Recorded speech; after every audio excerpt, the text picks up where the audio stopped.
Agora nós vamos estudar o conteúdo da Introdução Geral do Princípio Divino. E o primeiro ponto que nós vamos abordar é a finalidade da vida. Todas as pessoas têm um objetivo diferente, mas temos uma finalidade em comum. Todos os seres humanos estão à busca da felicidade. Então essa é a nossa finalidade comum: buscar a felicidade e evitar a infelicidade. A felicidade ela pode ser alcançada quando os nossos desejos são satisfeitos. Mas nós sabemos que os nossos desejos às vezes são bons e maus. Por quê? Por causa que isso um estado da contradição da queda do homem. Então, como ele disse, existem os bons desejos e os maus desejos. Quando o desejo da mente original é satisfeito, leva à felicidade e retidão. Quando o desejo da mente má é satisfeito, leva à infelicidade. O indivíduo pode até sentir uma alegria momentânea, mas ele fica com remorso na consciência, ou seja, ele fica com peso na consciência. Então, o indivíduo vive nessa contradição, consequentemente, a família, sociedade, nação e mundo vivem nessa contradição. Isso é um resultado da queda, que é a descida do homem à ignorância. Em Romanos 7, 21 e 24, nós vemos um exemplo dessa contradição do homem, onde o apóstolo Paulo fala: Acho então esta lei em mim, que quando quero fazer o bem, o mal está comigo. Porque segundo o homem interior, tenho prazer na lei de Deus.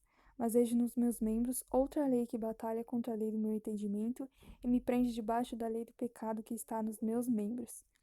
Então aqui o próprio apóstolo Paulo percebe essa contradição dentro dele, e no final ele fala: Miserável homem que eu sou, quem me livrará do corpo desta morte?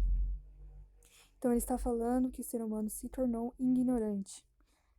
Com a queda, também, a ignorância do homem. Com a queda, o ser humano adquiriu dois tipos de ignorância. Como o ser humano possui dois aspectos, mente e corpo, essa ignorância também possui dois aspectos, dois tipos de ignorância: ignorância interna e ignorância externa. A ignorância interna é de assuntos como qual é a origem do homem, qual é a finalidade de sua vida, o que ocorre depois da morte, será que Deus e o mundo futuro existem? E a ignorância externa são de assuntos como qual é a base do mundo material, de acordo com quais leis naturais ocorrem todos os fenômenos físicos. Ignorância do homem. Então, para eliminar a ignorância interna e a ignorância externa, o ser humano, ao decorrer da história, tem procurado a verdade. Para eliminar a ignorância espiritual, que é a ignorância da mente, ele buscou através da religião.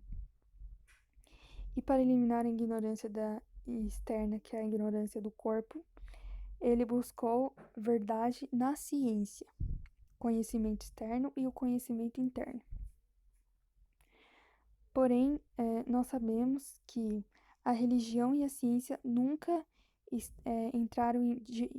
esteve de acordo. Elas sempre estão em contradição.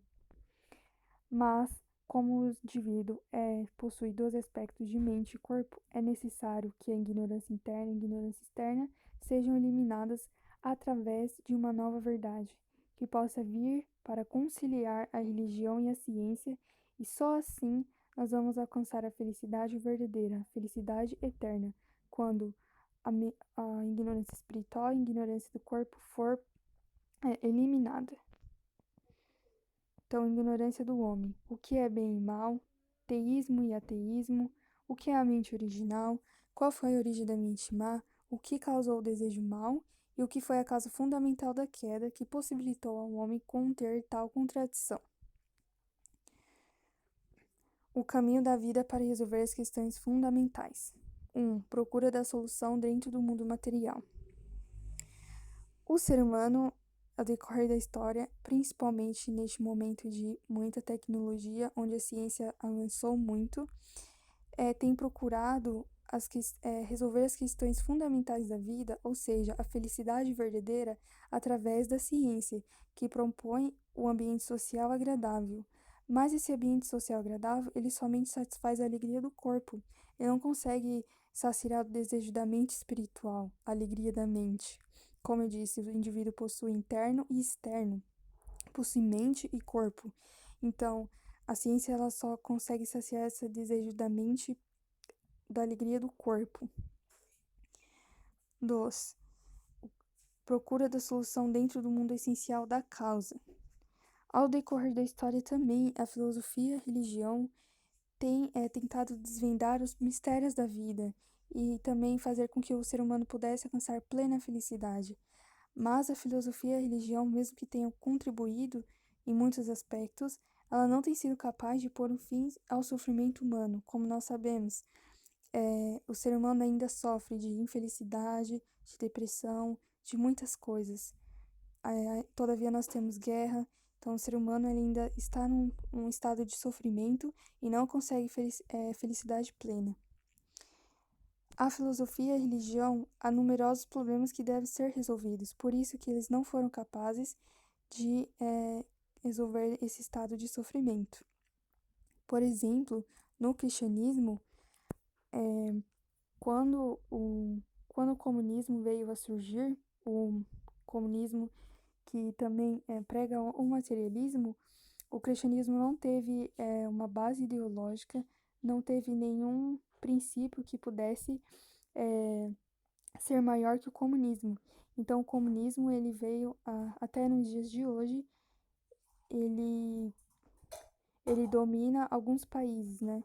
Então, ele veio como uma ideia que poderia até mesmo acabar com o sofrimento do homem, mas o cristianismo não foi capaz, através de ensinamentos de Jesus, através de ensinamentos bíblicos, o cristianismo não foi capaz de ter uma ideologia maior que o comunismo. Então, como nós sabemos, o comunismo causou muitas coisas ruins para a sociedade. Também outro ponto, 2, a discriminação racial. Muitos cristãos nem mesmo conseguem sentar ao lado de um irmão de cor de pele diferente. Então, eles perderam o amor em Cristo e a prática em Cristo, que é um ensinamento básico, que é amar o seu próximo. 3. Vício social, adultério. Então, mesmo grandes religiosos vivem em uma contradição, e essa contradição também leva ao vício social, ao adultério, imoralidade sexual. Então, eles perdendo a vida e capacidade de salvação. Muitas vezes essa imoralidade sexual não pode ser contida com ensinamentos bíblicos ou com o cristianismo, por causa dessa ignorância e por causa desse estado de contradição. A razão da incapacidade das religiões de realizar suas missões. Primeiro, negar a realidade física, enfatizando a concepção da alegria espiritual. Como eu disse, todos nós indivíduos possuímos mente e corpo. Então, assim como nós, o universo também é composto de mundo espiritual e mundo físico. Por isso, nós, ao decorrer da história, como eu disse, estamos à procura da felicidade espiritual e a felicidade física. Então, podemos chegar à conclusão de que a ciência e religião não podem estar separadas, assim como mente e corpo do ser humano não podem estar separados. Por isso que a religião ela não tem sido capaz de eliminar os dois aspectos de ignorância e fazer com que o ser humano pudesse alcançar felicidade plena, porque ela nega a ciência e se separa absolutamente da ciência. Isso não pode acontecer. 2. Falta de lógica e prova científica. Então, como eu disse, a religião nega a ciência. Por exemplo, muitos acontecimentos bíblicos, eles não conseguem comprovar cientificamente religião, lógica, prova científica. Então, eles não têm uma base em ensinamentos que possa levar à compreensão e assim as pessoas a crer e praticar.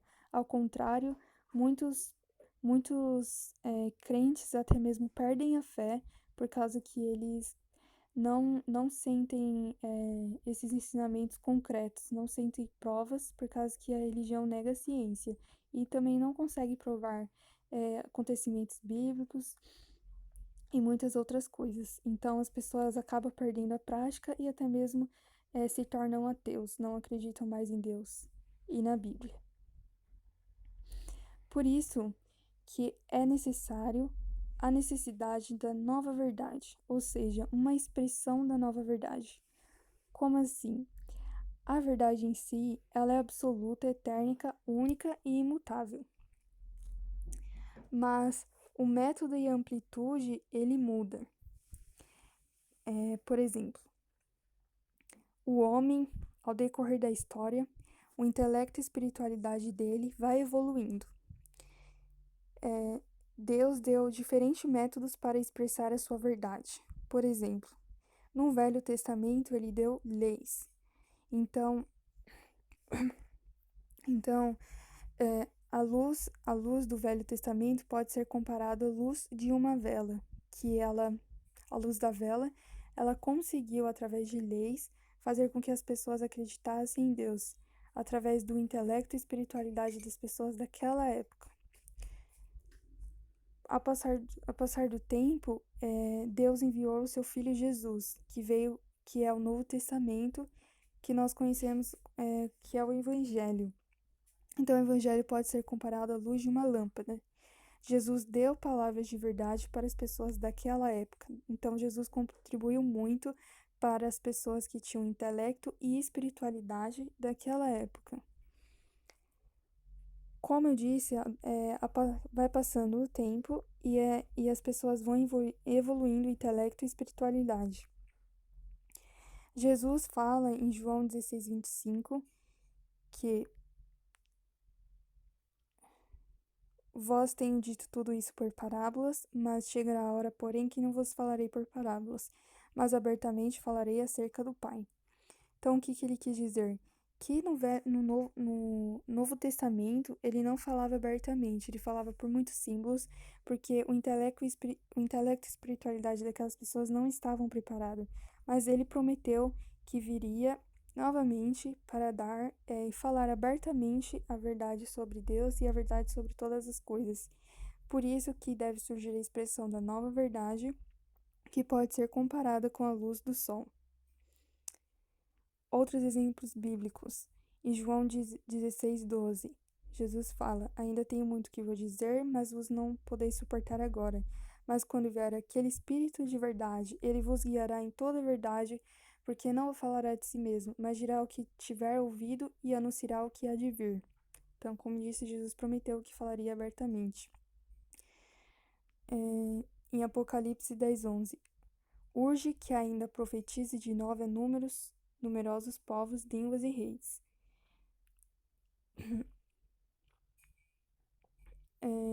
Então, aqui em Apocalipse 10:11 está falando sobre que essa nova expressão da verdade, ela não virá como uma pessoa, por exemplo, que vai estudar muito, é um teólogo, uma pessoa muito intelectual. Assim como Jesus recebia revelações de Deus para falar com o povo no Novo Testamento, essa nova expressão da verdade virá como uma revelação de Deus também.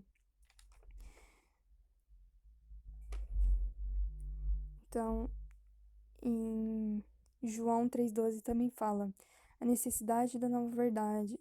Se vos falei de coisas terrenas e não credes, como crereis se vos falar das celestes? Então, está se referindo às pessoas do passado, que não tinham intelecto nem espiritualidade para crer nas coisas. A necessidade da nova verdade. João 14,6. Disse-lhe Jesus: Eu sou o caminho, a verdade e a vida. Ninguém vai ao Pai senão por mim. Então, é necessário surgir essa nova verdade. E quais são a missão da nova verdade? Primeiro, como eu disse, todos os indivíduos possuem dois aspectos, mente e corpo. Por isso, essa nova verdade deve vir para conciliar e unificar a religião, que possui a verdade interna, e a ciência, que possui a verdade externa. Segundo, provar a existência de Deus. Então, essa nova verdade ela vem para revelar totalmente, como Jesus prometeu, o coração de Deus. E que Deus possui intelecto, um coração, ele possui emoção e vontade. E qual é o relacionamento de nós, seres humanos, com Deus? Será que é um relacionamento de empregado e servos? Ou será que é um relacionamento de pai e filho?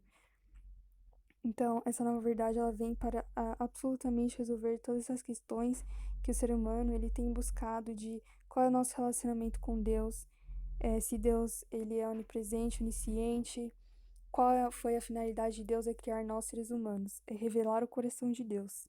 3. Unificar pensamentos e religiões.